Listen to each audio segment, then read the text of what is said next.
Hello viewers, मैं engineer Saurabh Agarwal, faculty member of Excel educational institute Raipur Chhattisgarh. और again हमारे लिए बहुत प्राउड की बात है, एक प्राउड मोमेंट है।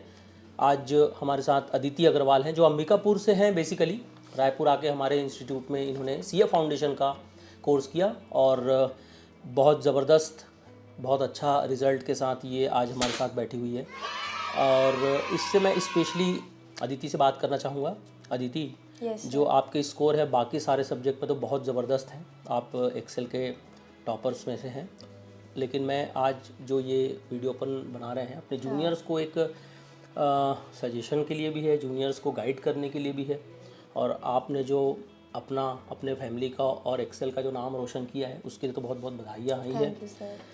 तो वीवर्स, आज मैं स्पेशली बात करूंगा जो अपने सीए फाउंडेशन का जो एक सब्जेक्ट होता है, quantitative aptitude, that is basically maths है।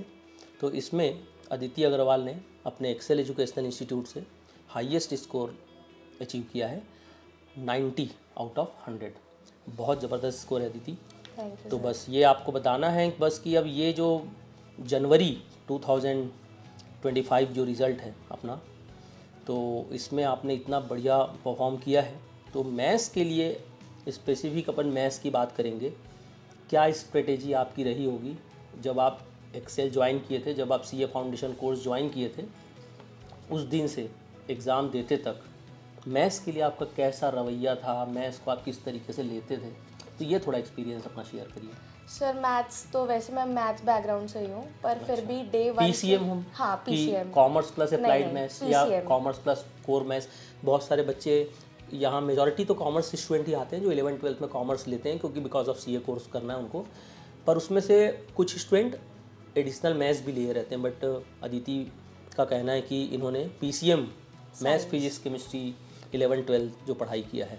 हाँ अदिति बताइए। तो ऐसा था कि मैथ्स में हम लोग को एक पॉजिटिव सेटबैक मिल सकता है, पर 11th-12th में हम सब्जेक्टिव पढ़े हैं, यहाँ पे पूरा ऑब्जेक्टिव होता है। तो डे वन से ही ऐसा था, टाइम भी कम होता है क्योंकि हमको बहुत कम टाइम पे बहुत सारे एमसीक्यूज अटेम्प्ट करने होते हैं। तो डे वन से आप जो बताए, जो ट्रिक्स आप बताए, और डे वन से सब चीज़ कंसिस्टेंसी मेंटेन करी मैंने। मतलब ये नहीं कि हम तो मैथ्स फिजिक्स केमिस्ट्री पढ़ के आए हैं, मैथ्स पढ़ के आए हैं तो मैथ्स क्लास बंक कर दिए। नहीं नहीं नहीं कि अपन को तो मैथ्स की ज़रूरत नहीं है, मैथ्स तो पढ़ा हुआ है। नहीं आपने वैसे बिल्कुल मैं जानता हूँ आप बहुत रेगुलर स्टूडेंट रहे हैं हमेशा, और फेस टू फेस क्लास को आपने हमेशा प्रायोरिटी दी है। स्टूडेंट्स जनरली ये होता है कि जो रायपुर से बाहर के स्टूडेंट होते हैं और वो यहाँ हॉस्टल में आके रहते हैं, फिर भी किसी कारण से face to face class attend नहीं करते, लापरवाही भी करते हैं कि अरे ऑनलाइन देख लेंगे। आपके कांटेक्ट में भी ऐसे क्लास में कुछ लोग रहे होंगे, और कुछ लोग तो वापस लौट जाते हैं अपने होम टाउन में, नहीं अपने छोड़ के चले जाते हैं, वहीं से ऑनलाइन अटेंड करेंगे। तो क्या लगता है फेस टू फेस क्लास और ऑनलाइन क्या लग रहा है? मतलब नहीं सर, फेस टू फेस को ही अपन को प्रेफरेंस देनी चाहिए। ऑनलाइन में एक ढील आ जाती है कि नहीं सर तो देख नहीं रहे हैं, सर कुछ बोलेंगे नहीं, बना रहे हैं बना लेंगे नहीं। फेस टू फेस में आप सबको देखते रहते हो, सबको बोलते रहते हो कि नहीं ये देखो तुम नहीं बनाए, तुम दिखाओ बनाए कि नहीं। आप कभी कभी आके खुद भी चेक करते हो। तो फेस टू फेस ही करना और चाहिए। मुझे ऐसा लगता है एक पॉइंट यहाँ पर कि आप घर में है तो आइसोलेटेड हो जाते हैं। यहाँ पूरा एनवायरनमेंट मिलता है फेस टू फेस क्लास में। तो ये अच्छी बात है कि आपने इतना मतलब face to face class consistently continuously आपने अटेंड किया और बढ़िया स्कोर किया। इसके अलावा कोई ऐसी चीज़ जो आपने कुछ किया हो खास जिसके कारण मैथ्स में आप बहुत अच्छा स्कोर कर पाए? सर आप जो बताए थे फॉर्मूला बुक एक मेंटेन करना है, वो मैंने डे वन फॉर्मूला कॉपी अपन बनाने बोलते हैं बच्चों को, वो डे वन से मैंने मेंटेन की। और एग्जाम से एक दिन पहले सिर्फ वही रिवाइज करके गई पूरे अच्छे से फॉर्मूलाज। और फिर अपनी स्पेशल मैथ्स की अलग से बैच हुई थी, उसमें आप कुछ कुछ बताए थे इंपॉर्टेंट क्वेश्चंस कि इसको देख के जाना है, ये हार्ड लग रहा है इसको स्टार मार्क कर लो।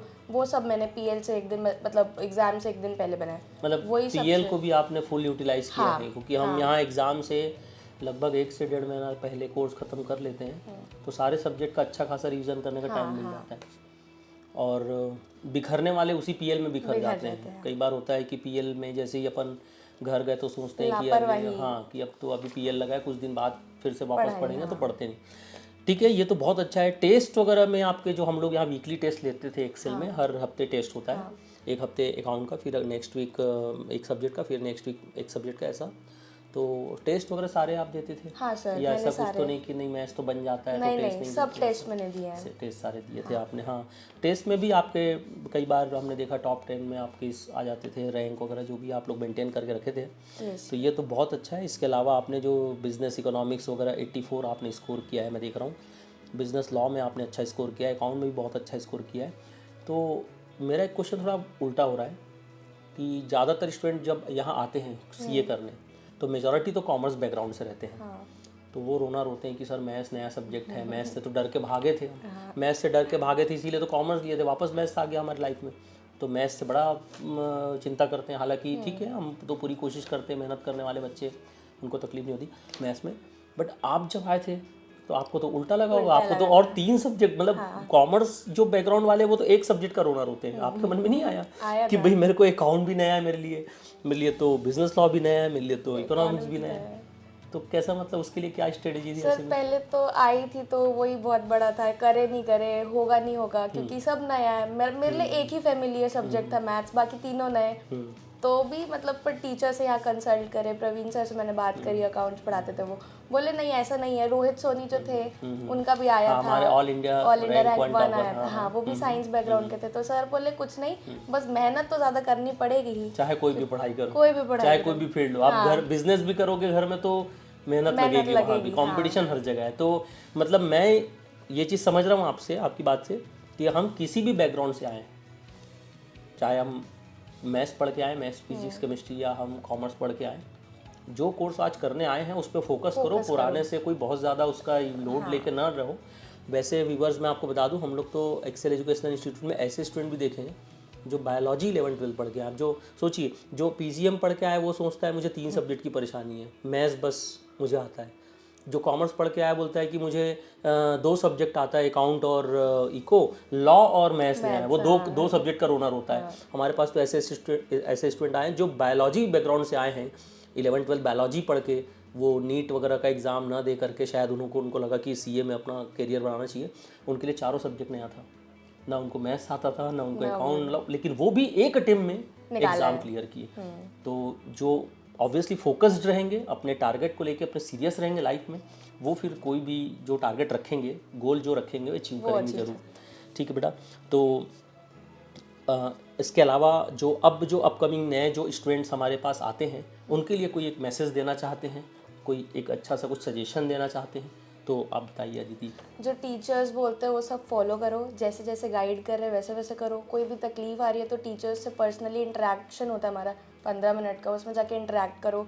वीकली टेस्ट मत छोड़ो, क्योंकि उससे ही आपको क्लास में पोजीशनिंग पता चलती है कि आप कहाँ स्टैंड कर रहे हो, कहाँ नहीं। रिजल्ट्स आते हैं, टॉप 10 अनाउंस होता है, तो वो सब भी है। और मेहनत करना बहुत इंपॉर्टेंट है। कहीं से डरने की बात कहीं से डरने की बात नहीं, एकदम कोई भी कोर्स देखे, जैसे मैंने देखा है कि आईआईटी जो करना चाहते हैं स्टूडेंट, उनके मन में रहता है यार आईआईटी बहुत टफ है एग्जाम है, नीट वालों के लिए नीट टफ है, सीए वालों के लिए सीए तो टफ नाम की कोई चीज़ नहीं है। बस आपने टारगेट बड़ा रखा है, अपने सपने बड़े रखे हैं, तो मेहनत भी बड़ी करनी पड़ेगी। बस इतना सिंपल सा फंडा है, मेहनत ही सब कुछ है जो है। ठीक बेटा। तो अदिति बेटा, आपको इंटर के लिए और फाइनल के लिए, आपके फ्यूचर के लिए हमारी तरफ से, एक्सेल एजुकेशनल इंस्टीट्यूट की तरफ से बहुत बहुत शुभकामनाएं हैं बेटा। आप ऐसी तरक्की करते रहिए, मेहनत करते रहिए, आगे बढ़ते रहिए बेटा।